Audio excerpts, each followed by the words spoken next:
Hello, Internet friend. Today on Value Side, the continuing cost of COVID, how the pandemic affects our finances today. I'm David Ravel. Well, those first few months of 2020 were dire times indeed. A new novel virus had been discovered in China months before. On January 20th, 2020, the CDC confirmed that a strain of this new novel coronavirus had been detected in Washington state. From there, things began to explode. Daily, the mortality rate among the Chinese began to climb, while at the same time, the number of newly infected here in the United States also accelerated. For months, no one seemed to know how to handle this increasing pandemic. Eventually, state and local officials would utilize the most draconian methods ever, employed in peacetime, mandating mask wearing and social distancing. They would also shut down all, quote, non-essential businesses. The economic impact of all this was devastating, with many unsure where or when their next paycheck would come. Under President Donald Trump, the concept was initiated to send a stimulus check to all taxpayers. Labeled economic impact payments, the $1,200 in checks and bank deposits were made into each account, with slightly more for families with children. After the election of 2020, President Joe Biden continued the stimulus program by sending first $600 and later an additional $1,400 to all taxpayers. Nearly 500 million checks and deposits were made to Americans nationwide, totaling almost $1 billion. The good news, it worked. There can be no doubt that the stimulus program saved the country from an economic catastrophe. That dreadful second quarter of 2020 saw the economy drop further and faster than at any time in our history, including even the Depression of the 1930s. Without stimulus, we would have been in a world of hurt. But as anyone familiar with finances will tell you, there's no such thing as a free lunch, to quote Milton Friedman. Unfortunately, no one will tell you that stimulus created a debt that should be paid off someday. It became a game in Washington to see how our government can cover up the debt created by the stimulus. Isn't it ironic that the same government that passed the Federal Consumer Credit Protection Act and created the Consumer Protection Bureau fails to inform us, the taxpayer, of our legal obligation to pay back the stimulus? Now, if a commercial bank, credit union, or other lending institution implied that any loan didn't need to be repaid, they'd find themselves shut down in a hurry. Yet that's how the stimulus program is being portrayed. Look at any of the .gov websites, and you'll find endless repetitions of how you can get your check, but there is no notice that those checks came as a loan. Now, before we launch the next part of our discussion, here's a caution. I'm not suggesting that the stimulus was wholly wrong. Far from it. It was a necessary part of our eventual recovery. Well, I do disagree with some of the policies that led to this economic woe. Now, let's discuss where we are financially and how we can achieve a better financial future for our country. Here are 3 significant results of the stimulus and how they impact us now. The first was dollar devaluation. The first and most obvious impact of the stimulus was to devalue the dollar. M2, one of the most common measures of the supply of dollars, exploded after those stimulus checks hit everyone's bank account. Now, M2 is one of economists' favorite measures for the dollar. The M2 float, that is the number of dollars in the economy, went from roughly $15.6 trillion at the end of the first quarter in 2020 to $21.7 trillion at the end of the second quarter in 2022. That's a 39% increase in money supply in just 2 years. Now, the dollar would have declined by nearly 39% in a static economy with no growth. But fortunately, the United States economy entered the recovery phase, and that dire consequence did not happen. Nonetheless, the dollar exhibited the worst bout of devaluation that we've experienced in 40 years. And you undoubtedly read about it in the headlines and felt it in your wallet. But oh yes, what economists call dollar devaluation, you and I call inflation.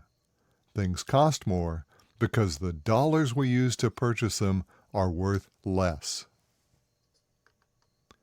The second significant impact of the stimulus was our cash flow. And the first thing that any credit counselor looks at is cash flow, which refers to the ability to pay your bills and maintain your standard of living. Today, America is not meeting that standard. We're borrowing money just to pay our bills. It is a red flag, and the stimulus pushed us over that line. In Q1 2020, our national debt per person was $91,000. Today, it's $104,000.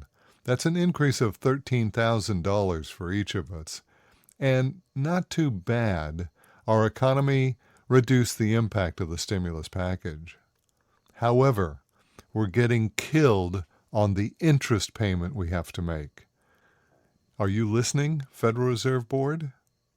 During these same 4 periods, the Federal Reserve raised interest rates from a mere fraction to the current 5.5%, the most significant percentage hike in the Fed's history. Indeed, the Fed has hiked to much higher levels, but never from near zero to 5.5%. Percentage-wise, that's huge. Now, when computed for each of us, this means that our national interest expense per capita has gone from $6,800 per year to $18,000 per year, nearly triple the interest expense of 4 years ago. As anyone who's tried to pay off a high interest rate credit card will tell you, it is this interest expense that's most critical and difficult to surmount. As interest rates have increased, the interest on our national debt is now collectively nearly $1 trillion per year.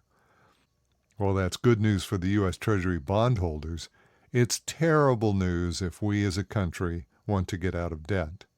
These high interest rates should bring an entirely new dimension to our nation's discussion on interest rates.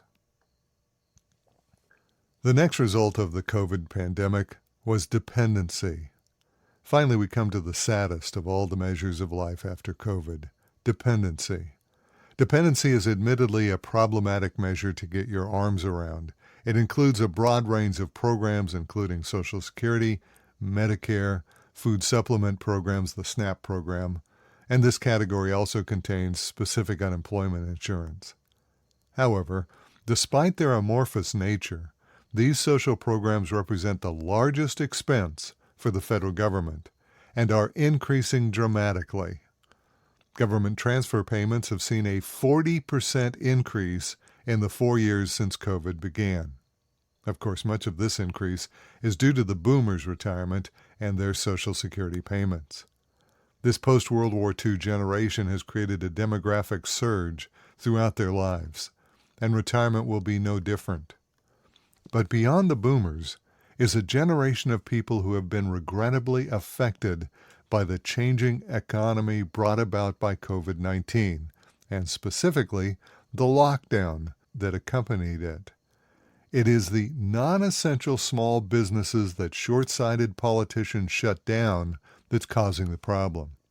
Remember, small businesses hire more new employees than any other sector of the economy.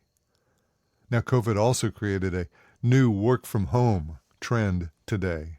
Meanwhile, while the work-from-home might have been welcome for those staying at home to work via the internet, it left a gaping hole for the service workers who toil at the local coffee shop, clean the high-rise buildings, provide security, or drove the taxis and buses to transport those stay-at-home employees. In considerable measure, these less skilled workers are being forced onto government subsidies. If current trends continue, we will pay nearly $4 trillion in total government-funded transfer payments next year. Conclusion. We are a far different country than we were just 4 short years ago. The quicker we recognize that reality, the easier our transition into this new economy will become. The first step is to recognize that stimulus was not free, that it is the private sector and not the government that has made this country the strongest economy in the world, and it is free enterprise that will lead us back to prosperity. Now, reading today's financial press is like watching a debate between the pessimists and the optimists. To the pessimists, the glass is half empty and the U.S. economy is about ready to fail. To the optimists, the glass is not only half full, but nearly overflowing, with nothing but good times ahead. So who's right? The answer is both. If we continue on the path we're on now, the pessimist is likely to prevail. Endless free spending by anyone, even America, is not sustainable. On the other hand, with just a few adjustments, we could be back on track as the world's economic leader. To our political leaders, we say, stop this nonsense that all the innovation must come from Washington. Reduce regulation and taxes, and let our native free enterprise system flourish. Undoubtedly, America can retain its promise of prosperity for all, but economic freedom is critical. And that's today's Value Side. For all of our articles and references, podcasts, visit valueside.com. I'm David Ravel. ValueSide is independently written and researched. The views expressed are strictly my own.